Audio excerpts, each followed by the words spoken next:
تفسیر القرآن آج کا سبق سورۃ النساء آیت نمبر 148 اور 149۔ اعوذ باللہ من الشیطان الرجیم، بسم اللہ الرحمن الرحیم۔ لا يحب اللہ الجہر بالسوء من القول الا من ظلم وَكَانَ اللَّهُ سَمِيعًا عَلِيمًا۔ إِن تُبْدُوا خَيْرًا أَوْ تُخْفُوهُ أَوْ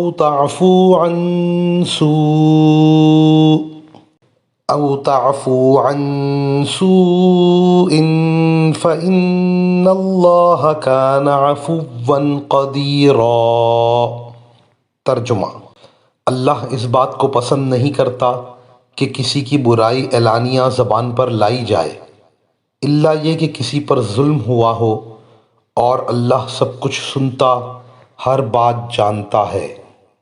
اگر تم کوئی نیک کام اعلانیہ کرو یا خفیہ طور پر کرو یا کسی برائی کو معاف کر دو تو بہتر ہے، کیونکہ اللہ بہت معاف کرنے والا ہے، اگرچہ سزا دینے پر پوری قدرت رکھتا ہے۔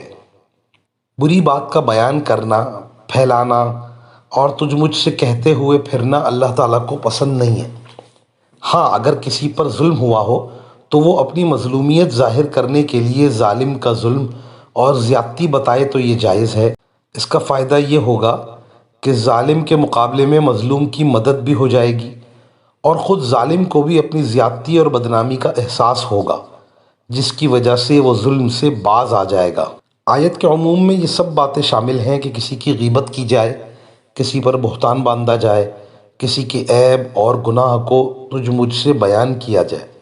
یہ سب چیزیں حرام ہیں۔ اگر کسی کا کوئی عیب اور گناہ معلوم ہو جائے تو اس کی پردہ پوشی کرے، نہ کہ یہ کہ اسے اڑائے اور ادھر ادھر پہنچائے۔ بہت سے لوگوں کو غیبت کرنے اور دوسروں کی پردہ دری کرنے اور گناہوں کو مشہور کرنے اور ادھر ادھر لیے پھرنے کا ذوق ہوتا ہے۔